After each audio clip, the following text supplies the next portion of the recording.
Hello students, आज हम start करने जा रहे हैं हमारा नया टॉपिक रिलेशन एंड फंक्शन। ठीक है बच्चों, बहुत ही इंपॉर्टेंट टॉपिक है। ठीक है, क्लास 11th और क्लास 12th के लिए तो इम्पोर्टेंट है ही, लेकिन अगर मैं ये बात कहूँ कि मैथमेटिक्स के लिए टॉपिक बहुत ही इम्पोर्टेंट है तो उसमें कोई गलत नहीं होगी बात। ठीक है, क्योंकि ये जो टॉपिक है ये हमारे प्योर मैथमेटिक्स है, या मैं ये कहूँ कि मैथमेटिक्स के लिए रीढ़ की हड्डी की तरह काम करेगा। समझ में आ रहा है? तो बहुत इंपॉर्टेंट टॉपिक है। जैसे चैप्टर का नाम ही क्या है, रिलेशन एंड फंक्शन। और हमें पता है रिलेशन क्या होता है ना।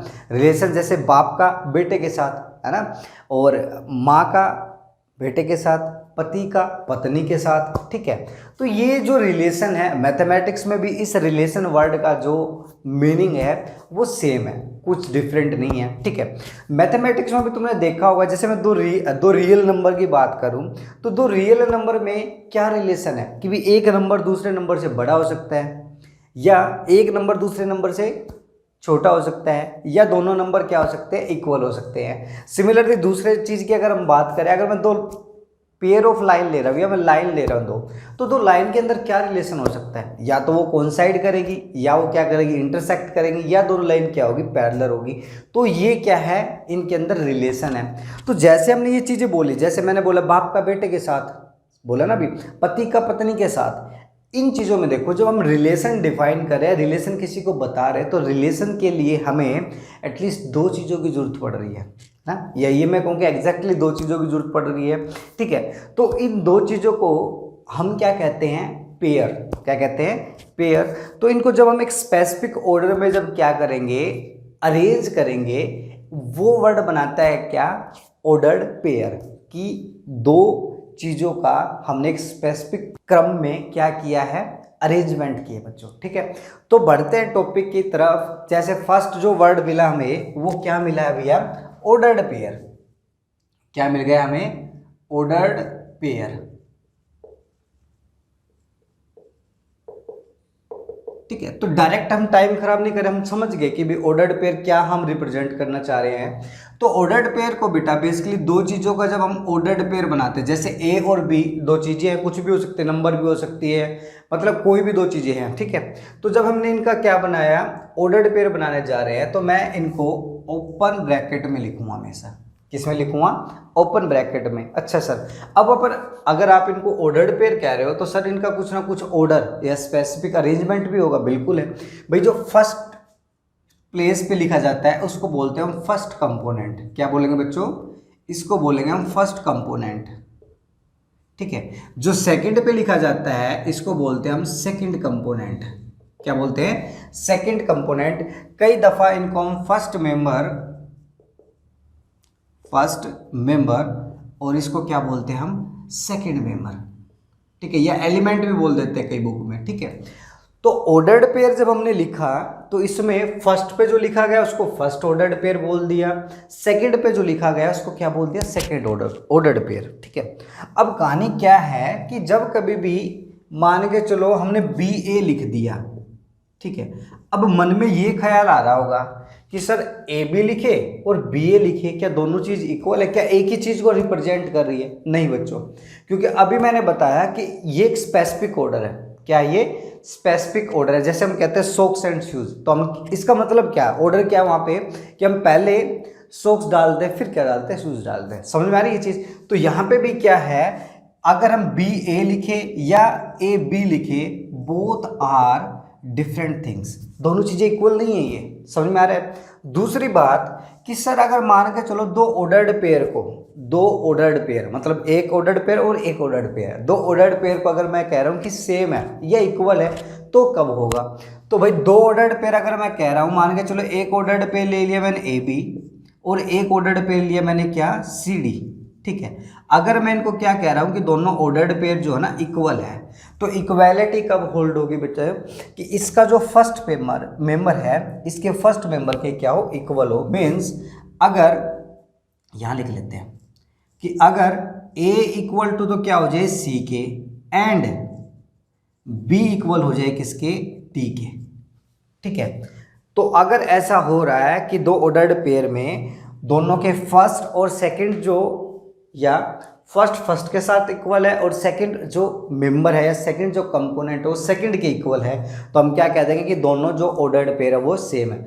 मीन्स इनका दोनों का कन्वर्ट्स पार्ट, या यहाँ से अगर ये चीज़ गिवन है तो हम यहाँ से ये लिख सकते हैं, अगर ये गिवन है तो यहाँ से हम क्या लिख सकते हैं, ये चीज़ लिख सकते हैं। ठीक है, तीसरी बात क्या है भाई, ऑर्डर्ड पेयर का पता चल गया इक्वल कब होगा। ठीक है, तीसरी बात क्या है कि हम कंफ्यूज रहते हैं, है ना।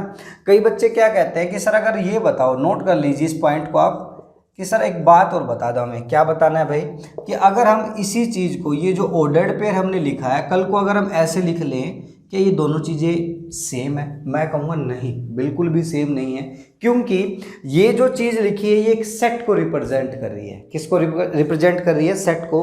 और हमें क्या पता है कि सेट के अंदर ऑर्डर्ड जो है एलिमेंट का, वो मैं या ये कह सकते हैं कि जो ऑर्डर है वो मैटर नहीं करता, है ना भाई। ए को पहले लिखो, बी को पहले लिखो, ये चीज़ हमने पढ़ी है। ठीक है, तो इसका मतलब क्या है कि ये दोनों चीज़ें इक्वल नहीं है।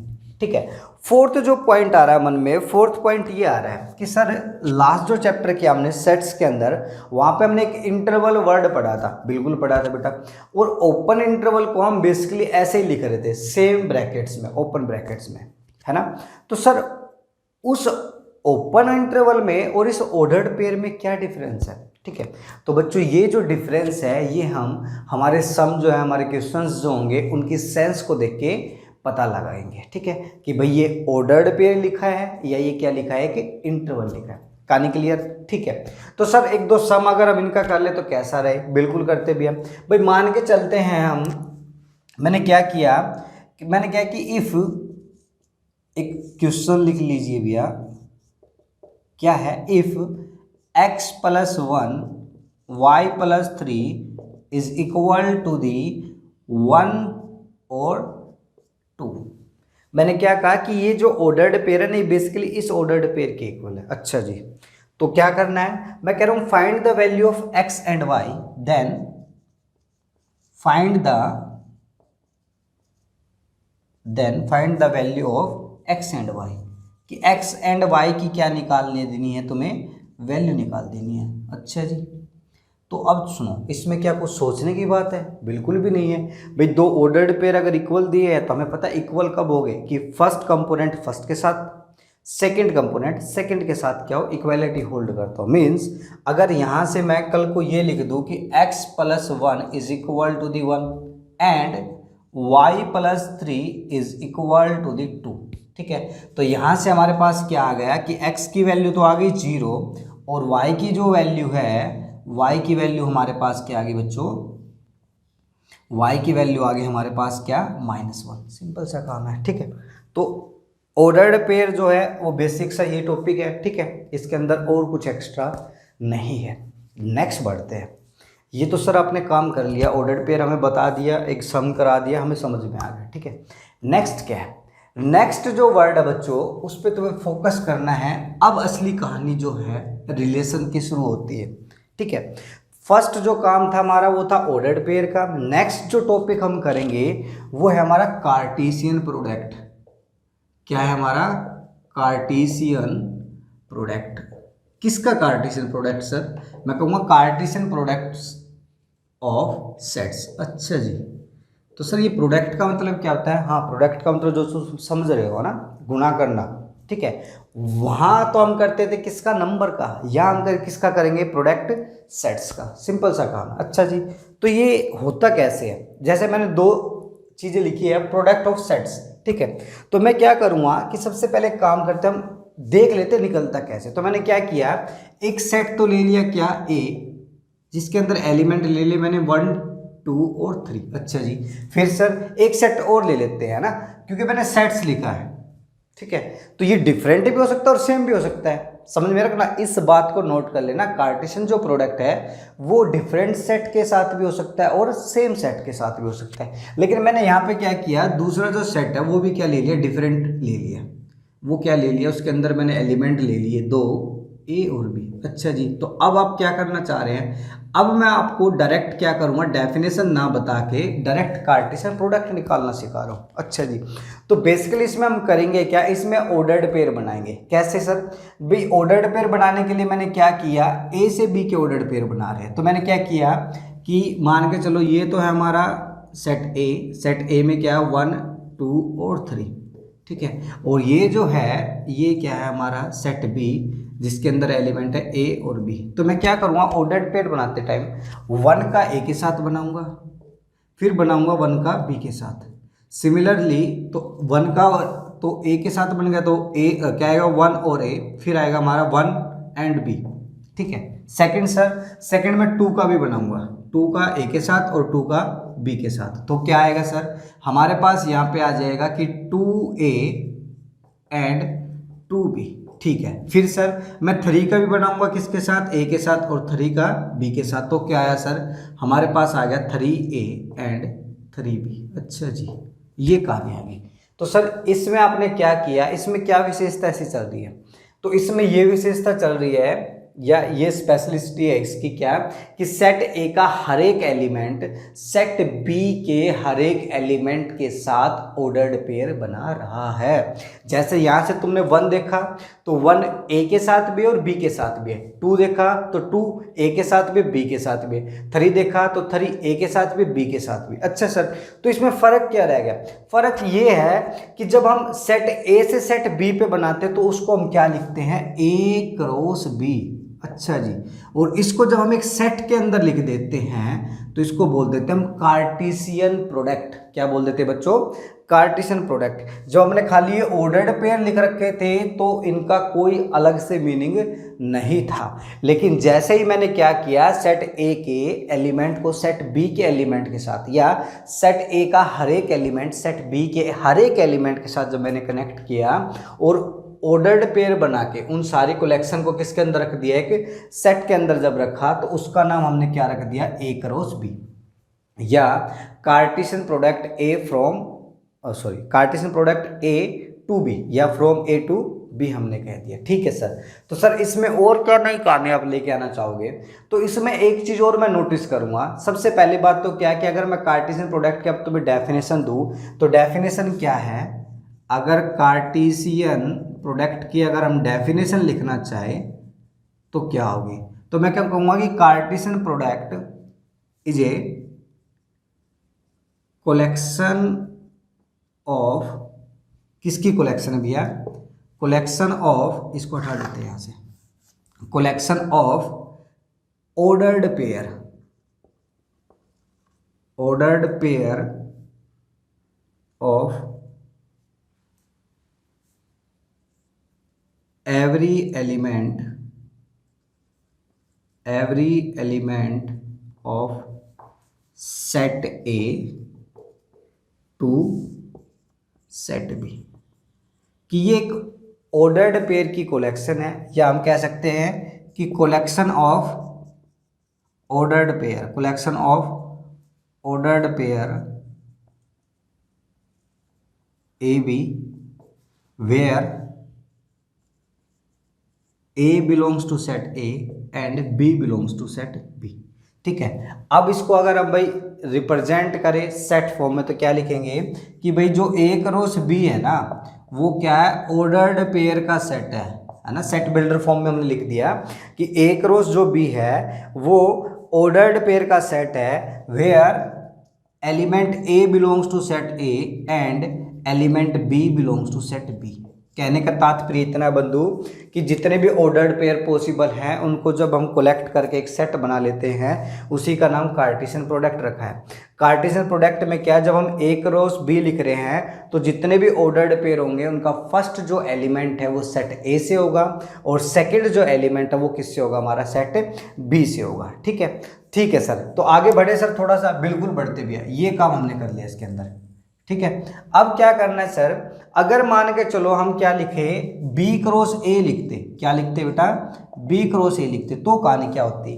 अब क्या करेंगे कि ऑर्डर्ड पेयर जो बनाएंगे उसमें जो फर्स्ट एलिमेंट है वो तो रहेगा किसका, सेट B का, और जो सेकंड एलिमेंट है वो किसका रहेगा, सेट ए का।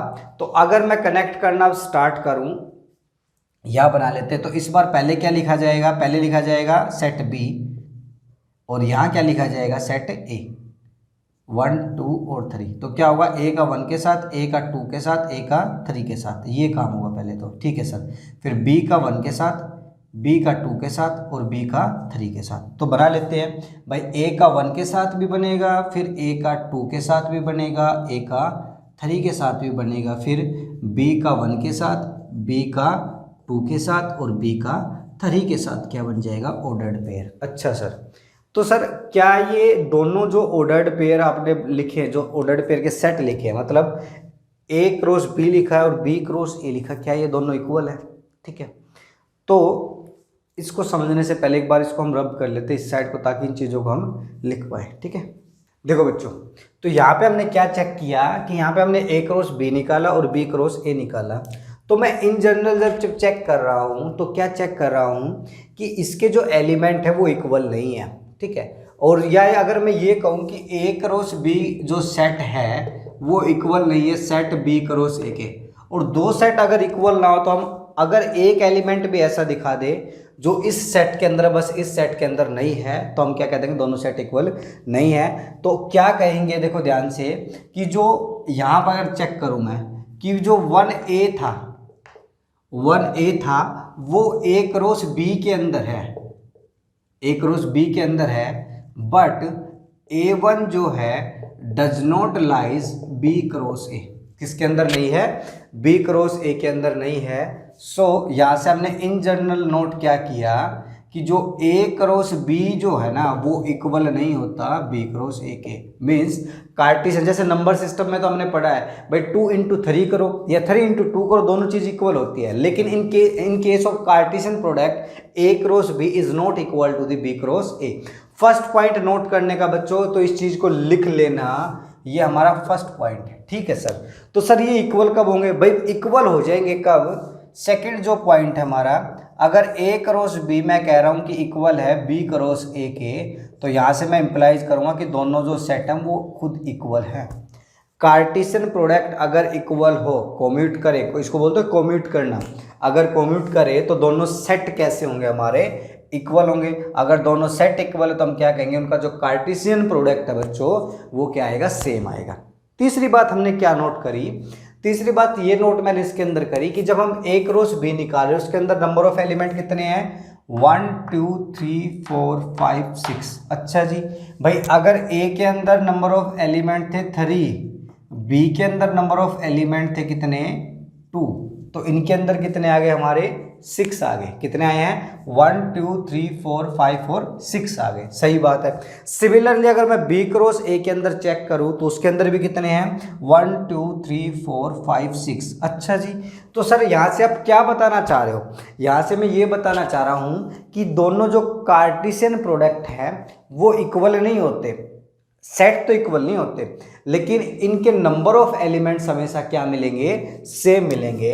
तो थर्ड पॉइंट ये है कि number of elements in A cross B is equal to the number of elements in B cross A, कि दोनों के जो एलिमेंट हैं वो क्या रहते हैं, नंबर ऑफ एलिमेंट सेम रहते हैं। तो ये कह सकता हूं कि A cross B and B cross A are equivalent set, कि ये जो है ना इक्विवेलेंट सेट्स होते हैं। सही है सर। नेक्स्ट सर, तो एक चीज और ऑब्जर्व करी, जब मैंने सेट ए के अंदर लिया एलिमेंट 3, सेट बी के अंदर एलिमेंट लिए मैंने 2, तो ए क्रॉस बी में नंबर ऑफ जो एलिमेंट थे वो दोनों का प्रोडक्ट आया है, कि नंबर ऑफ एलिमेंट्स इनटू में नंबर ऑफ एलिमेंट्स बी। ठीक है, 3 into 2, यहाँ पे भी क्या है 2 into 3, इसलिए दोनों के जो एलिमेंट थे ए क्रॉस बी में भी और बी क्रॉस ए में भी कितने आए, 6 एलिमेंट आए हैं। तो फोर्थ जो पॉइंट हमारा वो यही है कि नंबर ऑफ एलिमेंट्स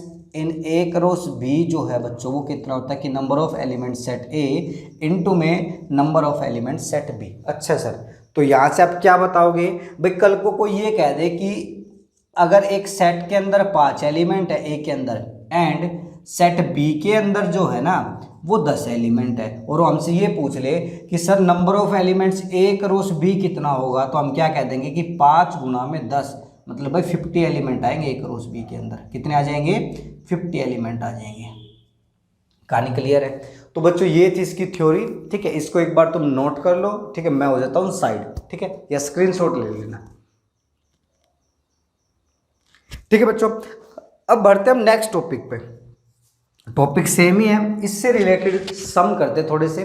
सम करने के बाद ताकि हमें पता चले कि भी कार्टेशियन प्रोडक्ट, ये चीज़ें बहुत इंपॉर्टेंट है भैया, इसको तुम नोट करके चलना। नेक्स्ट के ऊपर चलते हैं, एक दो क्वेश्चंस इसके ऊपर हम डिस्कस करेंगे, ठीक है, और फिर बढ़ेंगे हम नेक्स्ट टॉपिक पे, ठीक है बच्चों।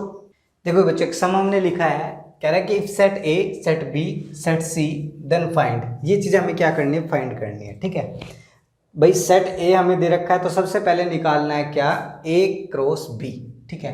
तो सेट ए हमारे पास है भैया, सेट ए के अंदर हमारे पास क्या है? 3, 4 और 6, ठीक है।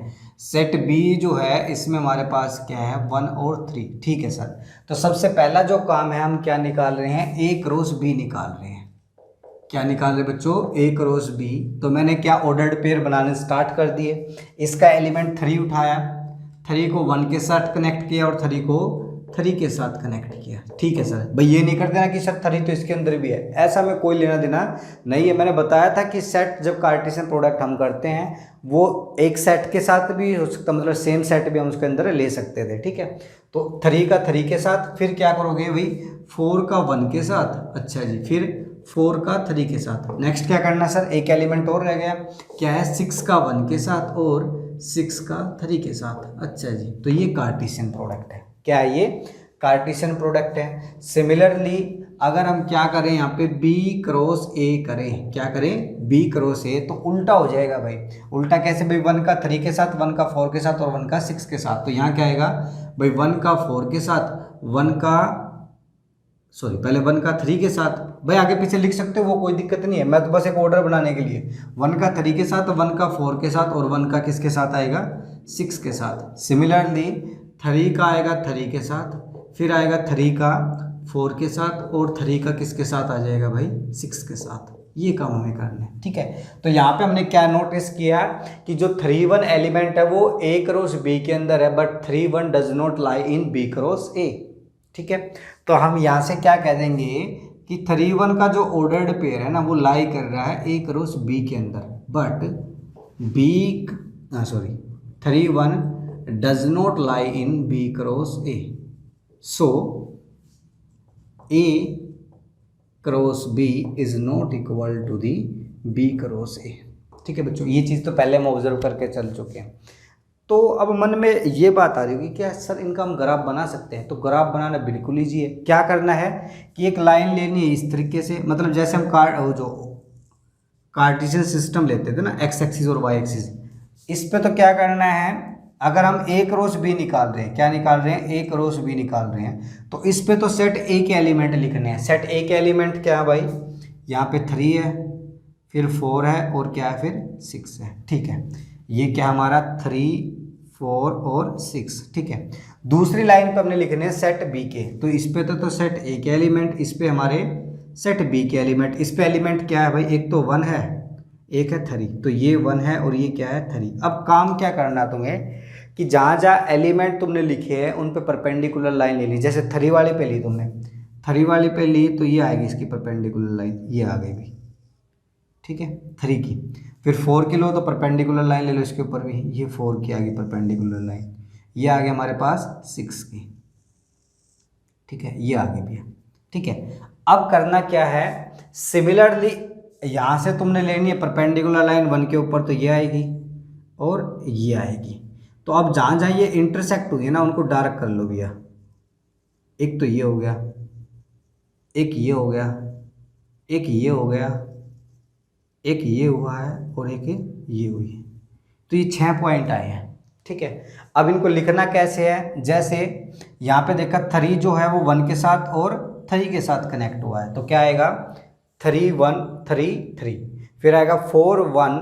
देखो ध्यान से, 4 वाली जो लाइन है, इस जैसे इस पॉइंट को अगर मैं लिखूँ तो ये पॉइंट क्या हमारा? 3, 1 है। ये पॉइंट क्या है 3 3 है, ये पॉइंट कितना है भैया 4 1 है, और ये कितना है हमारा 4 3। सिमिलरली ये क्या है हमारा 6 1 है, और ये क्या है हमारा 6 3। ठीक है, तो ये भी क्या है एक ऑर्डर्ड पेयर को शो करने का तरीका। ये किसका है हमारा ए क्रॉस बी का। सिमिलरली अगर तुम बी क्रॉस ए के निकालते तो पहले बी के एलिमेंट लिखे जाते बच्चों, फिर लिखे जाते हमारे ए के एलिमेंट। यहाँ पे हॉरिजेंटल पे तो लिखे जाते बी के, और वर्टिकल पे लिखे जाते ए के एलिमेंट। ठीक है, तो उल्टा हो जाता। ठीक है, अब इसको तुमने एक्स एक्सिस और वाई एक्सिस नहीं बोलना बच्चों। ठीक है, एक्स एक्सिस और वाई एक्सिस नहीं बोलना, ये बस खाली रिप्रेजेंट करने का एक तरीका है। तो ए क्रॉस बी को तो ये कह सकते हैं हम graph of A cross B, ये क्या है इसका ग्राफ है। ठीक है बच्चों, सिमिलरली अगर तुम इसका बनाना चाहो तो बी क्रॉस ए का वो ट्राई करना, तो वो हमारे लिए क्या है कि graph of B cross A जो है वो तुम्हारे लिए होमवर्क है। क्या निकालना तुम्हारे बी क्रॉस ए का प्रोडक्ट बाय ग्राफ। ठीक है, तो उस तरीके से भी तुम निकाल सकते हो। अब बात आती है बेटा नेक्स्ट सम की। हमें क्या करना है कि ए क्रॉस बी इंटरसेक्शन सी निकालना है। तो देखो सबसे पहले जब हम दो सेट का यूनियन करते हैं वो भी एक सेट होता है, दो सेट का जब हम इंटरसेक्शन करते हैं वो भी बच्चों क्या होता है एक सेट होता है। तो यहाँ पे हम क्या करेंगे, सबसे पहले मैं निकालूंगा क्या बी इंटरसेक्शन सी। तो जब मैंने क्या निकाला B intersection C, third part की तरफ हम जा रहे हैं। ठीक है, तो बी इंटरसेक्शन सी क्या है कि बी ये है और सी ये है, तो दोनों में कॉमन एलिमेंट हमें निकलने हैं। तो दोनों से कॉमन एलिमेंट क्या है केवल और केवल 1, ये इंटरसेक्शन निकलता है। इसके अंदर भी 1 है, इसके अंदर भी 1 है, इसके अंदर 3 है लेकिन इसके अंदर 3 नहीं है, तो दोनों में इंटरसेक्शन के अंदर क्या आ गया 1 आ गया।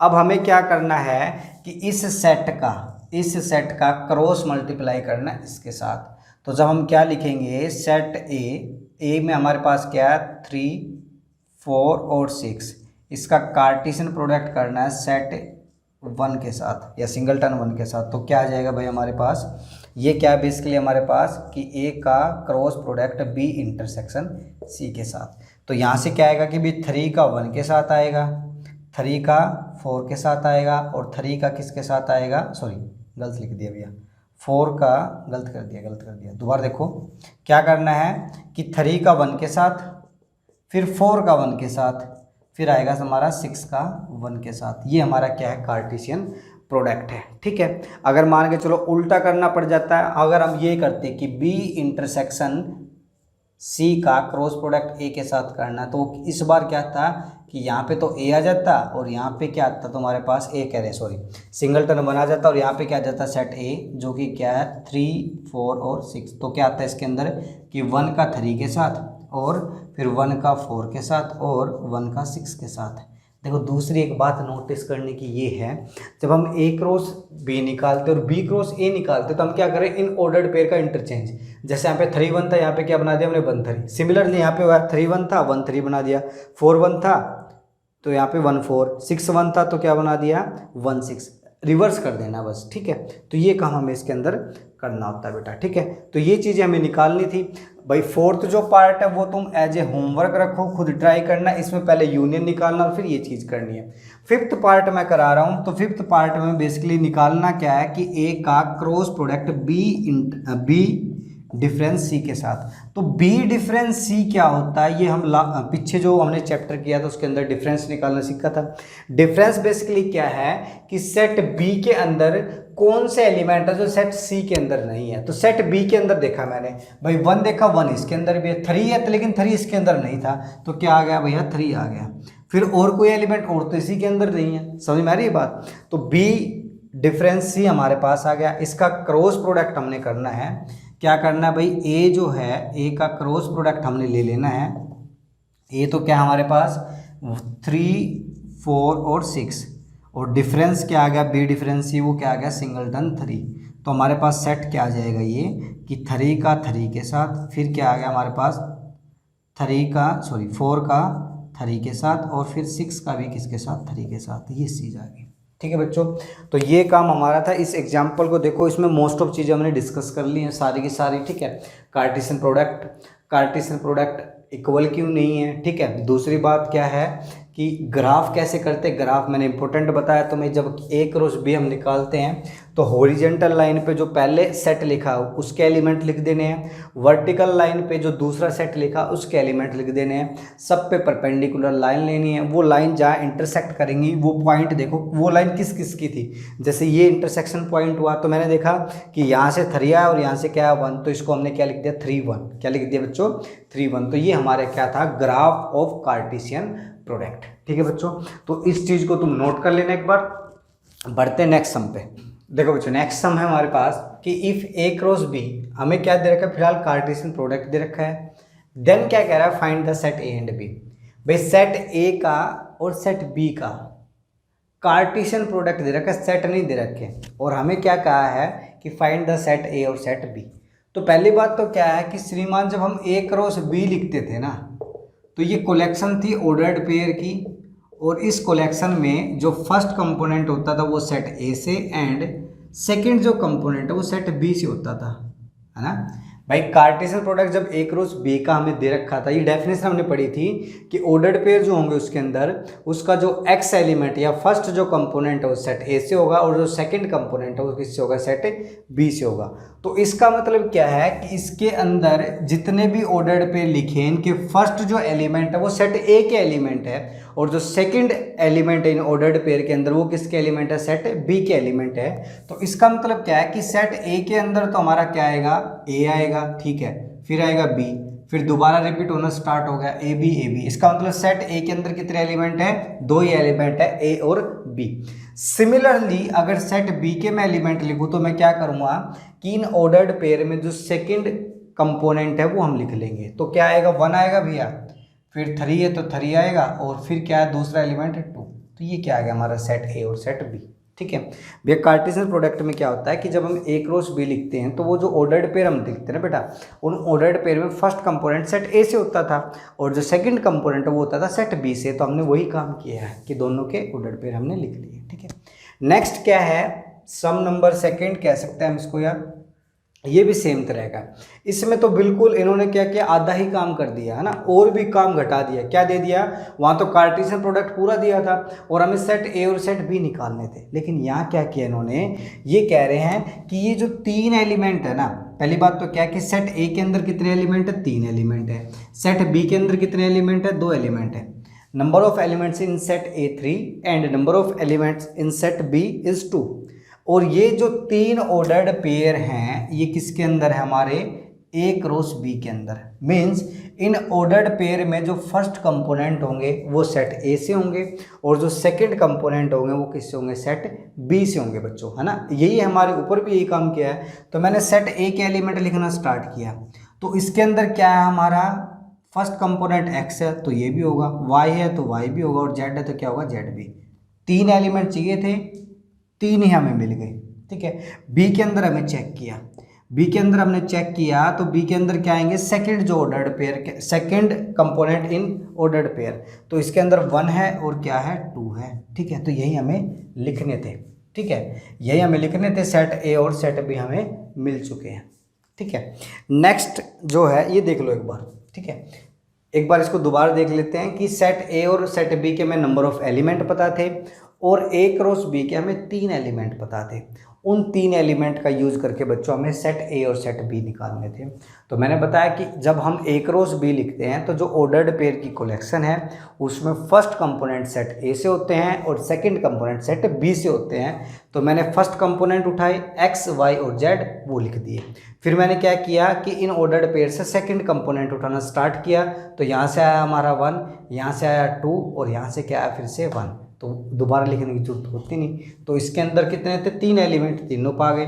इसके अंदर थे 2 एलिमेंट तो उसके अंदर दोनों हमें मिल चुके हैं। ठीक है बच्चों, नेक्स्ट जो काम है भाई मान के चलो मैं कह रहा हूँ एक एग्जाम्पल है हमारी बुक के अंदर कि number of elements in A cross ए, ध्यान से देखना भैया, number of elements in A cross A is 9। कितना दे रखा है 9।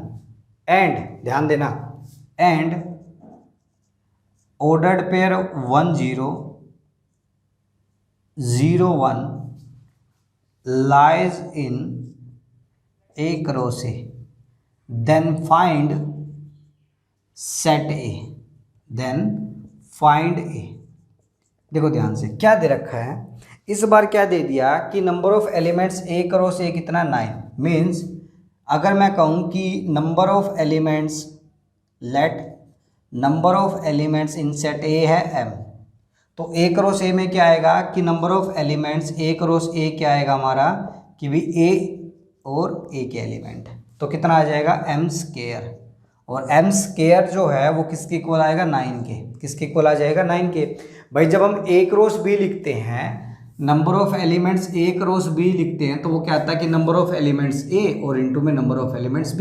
लेकिन यहाँ पे क्या है A है, तो हमने क्या किया, जब A के एलिमेंट हमने कितने लेट कर लिए भाई M एलिमेंट है, तो A क्रॉस A के अंदर हमारे कितने आएंगे बच्चों, वो आ जाएंगे M क्रॉस M या M इंटू M, जो कि क्या लिखेंगे M स्क्वायर। अब इन्होंने दे रखा है कि इसके अंदर टोटल नंबर ऑफ एलिमेंट कितने हैं 9 है, तो इसका मतलब M स्क्वायर क्या आ जाएगा 9। तो M की जो वैल्यू है वो आएगी क्या +-3। अच्छा जी, अब ये बताओ क्या किसी सेट के अंदर नंबर ऑफ एलिमेंट नेगेटिव हो सकते हैं? नहीं हो सकते भाई, या तो होंगे ही नहीं, और होंगे तो क्या होगा, कोई पॉजिटिव इंटीजर होगा या नेचुरल नंबर होगा। तो इसका मतलब क्या है कि M की जो वैल्यू कितनी आएगी 3 आएगी। ठीक है सर, तो इसका मतलब क्या है कि सेट A के अंदर 3 एलिमेंट है। ठीक है, अब दूसरी बात क्या है कि A क्रॉस A हमें दे रखा है, ये 2 एलिमेंट उसके अंदर बिलोंग करते हैं, ये जो ऑर्डर्ड पेयर है, तो इसका मतलब जो ऑर्डर्ड पेयर का फर्स्ट कंपोनेंट है वो भी सेट A का है, और जो सेकंड कंपोनेंट है वो भी किसका, सेट A का है। तो इसका मतलब क्या है कि इन ऑर्डर्ड पेयर में जो 1 है या -1 है वो भी A का है,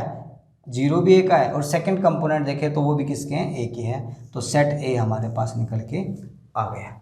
ठीक है बच्चों, तो ये कहानी थी हमारी, 3 सम थे ये इंपॉर्टेंट से। ठीक है, नेक्स्ट एक मैं तुम्हें ऑर्डर ट्रिपलेट और होती है वो बता देते हैं, फिर इसके बाद आज का जो काम है वो हो जाएगा खत्म। ठीक है, तो इसको नोट कर लो एक बार। देखो बच्चों, ऑर्डर्ड ट्रिपलेट और देख लेते हैं, फिर ये जो टॉपिक है हमारा ख़त्म हो जाएगा। तो जैसे ऑर्डर्ड पेयर हमने पढ़ा, तो ऑर्डर्ड पेयर बेसिकली हमें क्या मिलता था, कार्टेशियन प्रोडक्ट से। ठीक है, या 2 चीज़ों के पेयर से हमें मिलता था। तो हम डायरेक्ट टॉपिक पे आते हैं, ट्रिपलेट मतलब 3 चीज़ों का इसके अंदर यूज होगा। ठीक है, जैसे मान के चलो सेट A हमें दे रखा है क्या, हमें दे रखा है क्या 1 और दे दिया गया सिंगलटन 1 मान के चलो, या 1 और 2 ले लीजिए। ठीक है, इसके अंदर हमने B लिया, B के अंदर क्या है, A की एलिमेंट है क्या 3, और C जो है उसके अंदर क्या है हमारे पास, सेट C के अंदर एलिमेंट है 4 और 5। हमें क्या निकालना है, हमें निकालना है A cross B cross C निकालना है। तो बेसिकली क्या है कि A cross B cross C जो है वो ऑर्डर ट्रिपलेट होगी। ट्रिपलेट का मतलब क्या है कि वहाँ ऑर्डर्ड पेयर में 2 होते थे, ट्रिपलेट में क्या आ जाएंगे, 3 आ जाएंगे। ठीक है, और जब A cross B cross C हम निकाल रहे हैं, तो इसका मतलब क्या है कि इसका जो फर्स्ट कंपोनेंट है वो सेट A से होगा, सेकंड जो कंपोनेंट है वो सेट B से होगा, एंड थर्ड जो कंपोनेंट है मतलब Z जो है वो किससे होगा, हमारा सेट C से। अगर मान के चलो कल को अगर हम क्या करते हैं कि यहाँ पे क्या लिख देते हैं, A C और B लिख देते, तो यहाँ पे क्या होता है हमारा, भाई मान के चलो हम क्या लिखते या ये लिख लेते कि B cross C cross A लिख लेते। तो यहाँ पे जो X Y और Z होगा, इस बार जो ट्रिपलेट होगी उसमें X जो है वो सेट B से बिलोंग करेगा, Y जो सेट C से, एंड Z जो इस बार वो किससे आएगा, सेट A से आएगा। ठीक है, इसको क्या बोलते हैं हम, ऑर्डर ट्रिपलेट। निकलेगा कैसे ये है ना, निकालना मुद्दा। तो निकालने के लिए हमने क्या किया, जैसे हमने निकाला A cross B cross C निकाला भैया, इस तरह के सम हमारे सिलेबस में नहीं, क्लास 11 में ये वैसे बताया जा रहा है तुम्हें। ठीक है, 1-2 सम ऐसे डाल रखे इन्होंने तभी डिस्कस कर रहे हैं। ठीक है, तो A cross B cross C हमने लिया, तो हमने क्या करना है, सिंपल सा काम करना है, इसका फर्स्ट एलिमेंट पकड़ो, इसका फर्स्ट और उसका फर्स्ट। तो क्या आया, फर्स्ट इसका 1 आ गया, 3 आ गया, और क्या आ गया 4 आ गया। ठीक है, फिर तुमने क्या करना है कि लास्ट को पहले ख़त्म करके आना है। मतलब भाई यहाँ पे तो तुमने क्या रखना है 1 3, 1 और 3, दूसरे पे भी क्या आएगा 1 3। अब वहाँ देखो क्या है 4 है और क्या है 5 है, कहानी ख़त्म। ठीक है, अब तुम्हें क्या करना है, यहाँ का एलिमेंट चेंज करना है, या एक काम करो कि बीच वाला चेंज करो। बीच में तो क्या एक ही रखा है, तो यहाँ पे क्या आएगा, अब 2 हमने लिया, 2 के साथ 3 आएगा। ठीक है, और वहाँ से क्या आएगा तुम्हारा 4 आएगा, यहाँ से क्या आएगा 2 3 और क्या आएगा 5 आएगा। तो यही हमारे पॉसिबल क्या है ऑर्डर्ड पेयर हैं, इनके अलावा कुछ नहीं आएगा। दूसरा अगर भाई मान के चलो तुम्हें तकलीफ ये हो रही कि सर हमें तो बनाना नहीं आया, तो सिंपल सा काम कर लेना बेटा, ये ऐसे लिखना नहीं है, बस तुमने क्या करना है कि रफली पहले कहीं साइड में ए क्रॉस बी निकाल लो। ए क्रॉस बी तुमने निकाला तो क्या आया कि 1 और 3 आ गया, फिर क्या आ गया 2 और क्या आ गया हमारा 3 आ गया, ठीक है ये आ गया। अब क्या करना है तुम्हें, अब ये काम कर लेना है कि वहाँ के 2 एलिमेंट उठाओ, दोनों एलिमेंट उठाए, ठीक है। जैसे अब क्या किया तुमने कि यहाँ पे ए क्रॉस बी क्रॉस सी लिख दिया डायरेक्ट, तो क्या करेंगे कि इस एलिमेंट को हम इसके साथ कनेक्ट करेंगे, इसके साथ कनेक्ट करेंगे, तो क्या आएगा हमारा 1 3 और 4, क्या आएगा 1 3 और 5, सही है।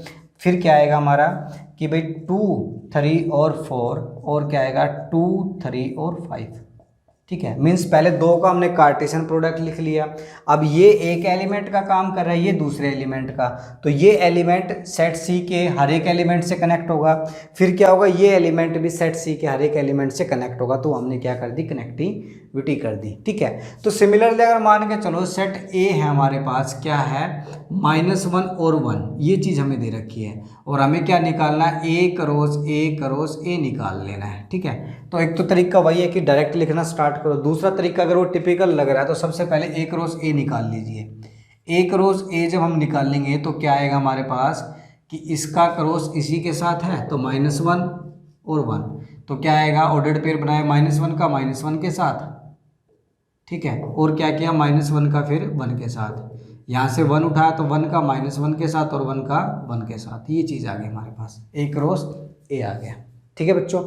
अब करना क्या है कि हमें तो ए क्रॉस ए निकालना था, ये निकालना था, तो क्या करेंगे कि ये जो सेट आया है इसका कार्टेशियन प्रोडक्ट कर देंगे -1 और 1 के साथ, ठीक है। तो हमारे पास क्या आ जाएगा ओवरऑल निकल के कि ए क्रॉस ए, ठीक है। ये एलिमेंट उठाया इसके साथ और इसके साथ लिख दिया, तो क्या आएगा -1 और -1। सिमिलरली यही इसके साथ भी आएगा -1 और 1 आ गया। फिर क्या किया ये वाला एलिमेंट उठाया तो क्या आएगा -1 1, यहाँ से -1 उठा लिया, फिर आया -1 1 और 1, ठीक है भाई, हर एक के साथ तो करना पड़ेगा, ठीक है। दूसरी बात ये वाला एलिमेंट उठाया तो क्या आया 1 और -1, यहाँ से आएगा -1, एक बार -1 आएगा तो 1 -1 और एक बार क्या आएगा तुम्हारा 1 आएगा। सिमिलरली 1 1 आया तो एक बार तो -1 आएगा यहाँ इस सेट से और एक बार क्या आएगा तुम्हारा 1 आ जाएगा, ठीक है बच्चों। तो यही काम हमें करना था, तो इसको बोलते हैं हम ऑर्डर्ड ट्रिपलेट, ठीक है। ये हालांकि सिलेबस के अंदर नहीं है लेकिन एनसीईआरटी में शायद एक समय इन्होंने डाल रखा है ए क्रॉस ए का, लेकिन मैंने तुम्हें क्या बता दी ऑर्डर ट्रिपलेट निकालनी सिखा दी है, इस चीज़ का यूज़ करके तुम ये इजी तरीके से निकाल सकते हो बच्चों, ठीक है। तो मिलते हैं नेक्स्ट टॉपिक पे। नेक्स्ट टॉपिक जो है हमारा, जैसा कि चैप्टर का नाम था रिलेशन एंड फंक्शन, तो हम डिस्कस करेंगे फंक्शन के रिलेशन के बारे में, ठीक है, फिर फंक्शन आएगा। तो बच्चों देखो करना ये है कि चीज़ों को समझते हुए चलना है, ठीक है। कोई प्रॉब्लम आ रही है तो वो हमसे पूछ लेनी है। दूसरा बच्चों चैनल को लाइक शेयर और सब्सक्राइब ज़रूर करना है, ठीक है बच्चों। देखो अगर हम आपकी हेल्प करने तो हमें भी आपकी हेल्प चाहिए, ठीक है। तो इसको तुम लाइक शेयर सब्सक्राइब करना ना भूलें। दूसरा कमेंट्स ज़रूर करें, अच्छे हों बुरे हों वो कैसे भी चल सकते हैं, ठीक है भाई। अगर कोई सजेशन है, कोई कमी लग रही है तो वो भी बताई जाए, कुछ अच्छा लग रहा है तो वो भी कमेंट बॉक्स में हमें बताया जाए, ठीक है बच्चों। थैंक यू, मिलते हैं नेक्स्ट वीडियो में।